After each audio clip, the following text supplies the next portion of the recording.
नमस्कार दोस्तों, मैं हूं प्रीति मिश्रा और स्वागत करती हूं आपका अपने चैनल ओनली न्यूज नेशन पर। आज हम बात करने जा रहे हैं एक ऐसे मुद्दे की जो उत्तर प्रदेश की सुरक्षा और सामाजिक ढांचे को सीधे प्रभावित कर रही है।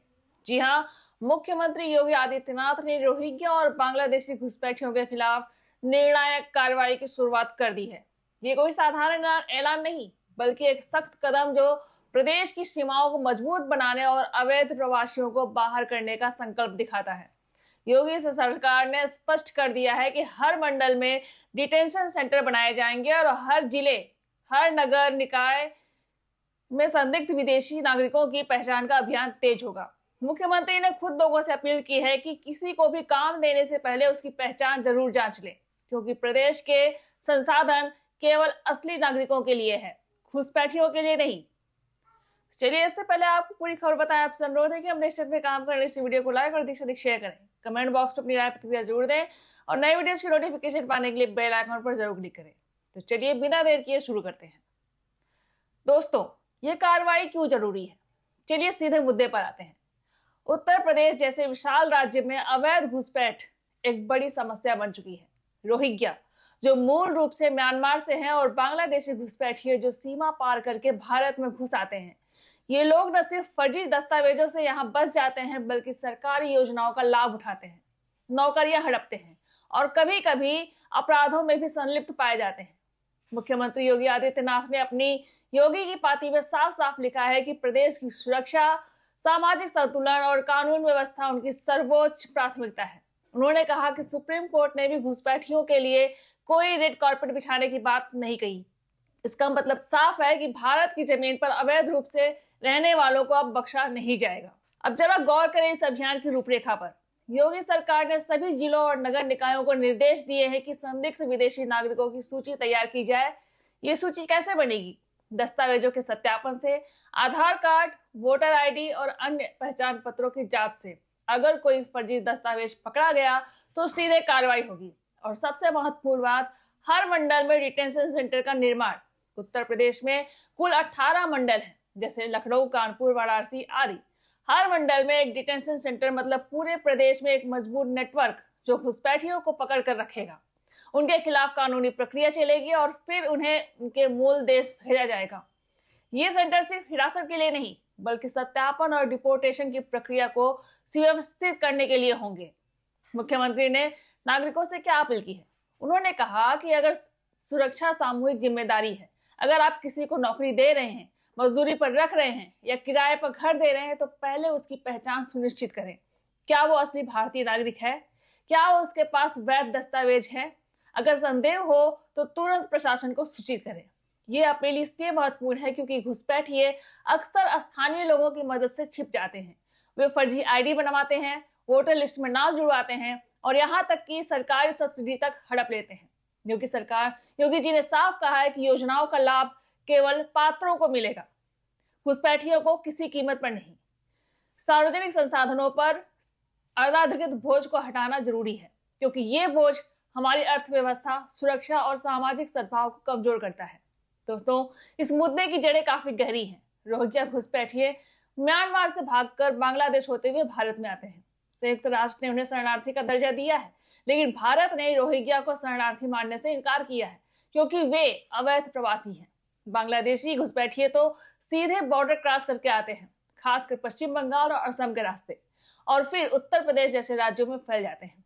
रिपोर्ट बताती है कि यूपी में हजारों ऐसे घुसपैठिए छिपे हुए हैं जो मदरसों, निर्माण स्थलों या छोटे मोटे कामों में लगे हैं। ये लोग न सिर्फ आर्थिक संसाधनों पर दबाव डालते हैं, बल्कि कभी कभी धार्मिक तनाव भी पैदा करते हैं। उदाहरण के लिए, हाल के वर्षों में कई मामलों में घुसपैठियों को फर्जी दस्तावेजों के साथ पकड़ा गया है, जो स्थानीय चुनावों में वोट डालने तक की कोशिश करते हैं। योगी सरकार की ये कार्रवाई एक बड़ा संदेश है। ये सिर्फ यूपी तक सीमित नहीं रहेगी, बल्कि अन्य राज्यों के लिए भी मिसाल बनेगी। केंद्र सरकार भी अवैध प्रवास पर सख्त है। एनआरसी और सीएए जैसे कदम इसी दिशा में है, लेकिन यूपी में यह अभियान और तेज होगा, क्योंकि यहाँ जनसंख्या घनत्व ज्यादा है और संसाधन सीमित। डिटेंशन सेंटर बनाने से क्या फायदा होगा?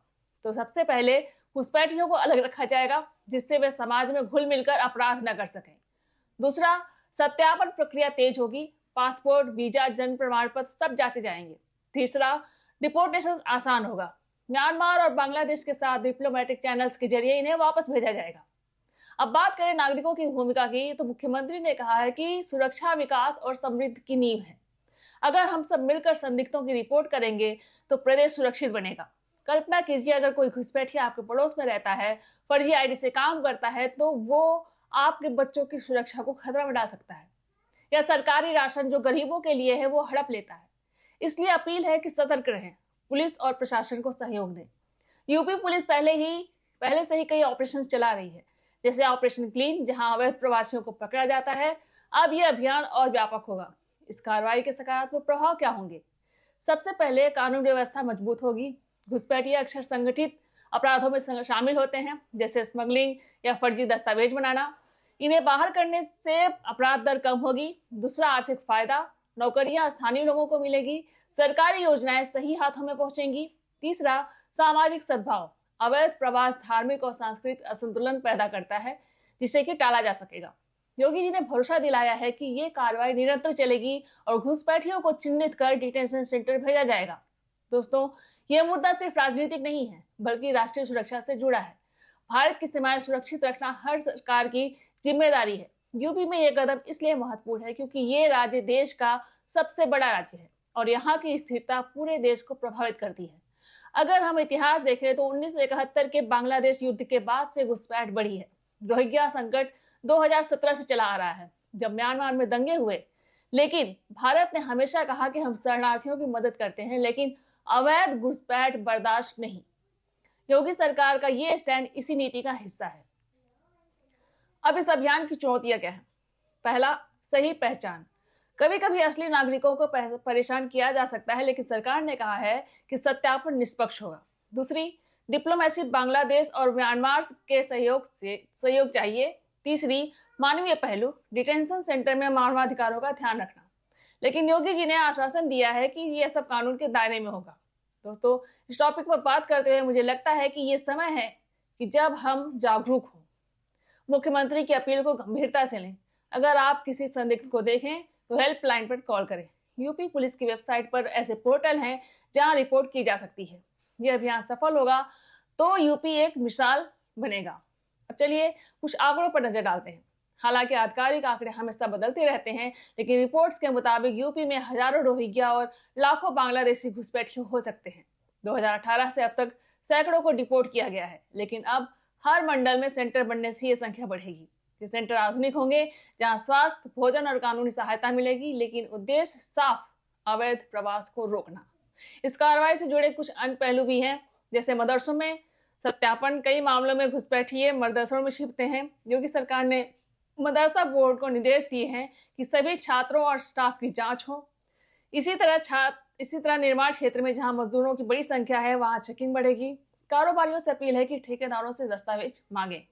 दोस्तों, ये सब सुनकर शायद आपको लगे कि ये सख्ती ज्यादा है, लेकिन सोचिए, अगर घुसपैठ नहीं रोकी गई तो हमारी पहचान, हमारी संस्कृति, हमारी अर्थव्यवस्था सब खतरे में पड़ जाएगी। योगी जी का संदेश साफ है कि प्रदेश में वासियों की सुरक्षा पहले। उन्होंने एक्स पर पोस्ट किया और लाखों लोगों से इस शेयर किया, जो दिखाता है कि जनता इसका समर्थन कर रही है। अब इस अभियान के भविष्य पर आने वाले महीनों में हम देखेंगे कि कितने घुसपैठिए पकड़े जाते हैं, कितने डिपोर्ट होते हैं। सरकार ने बजट भी आवंटित किया है डिटेंशन सेंटरों के लिए। ये सेंटर सिर्फ हिरासत नहीं बल्कि रिहेबिलिटेशन का भी हिस्सा हो सकते हैं, लेकिन मुख्य फोकस डिपोर्टेशन पर है। दोस्तों, इस मुद्दे पर आपकी क्या राय है?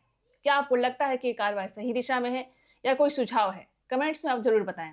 और हाँ, अगर आपको ये वीडियो पसंद आया तो लाइक जरूर करें, शेयर करें अपने दोस्तों के साथ और चैनल को सब्सक्राइब करना ना भूलें। बेल आइकन दबाकर नोटिफिकेशन ऑन कर लें ताकि ऐसे महत्वपूर्ण अपडेट्स आपको सबसे पहले मिले। बने रहें ओनली न्यूज नेशन के साथ। फिर मिलते हैं एक नई खबर के साथ। बहुत बहुत धन्यवाद। जय हिंद, जय भारत।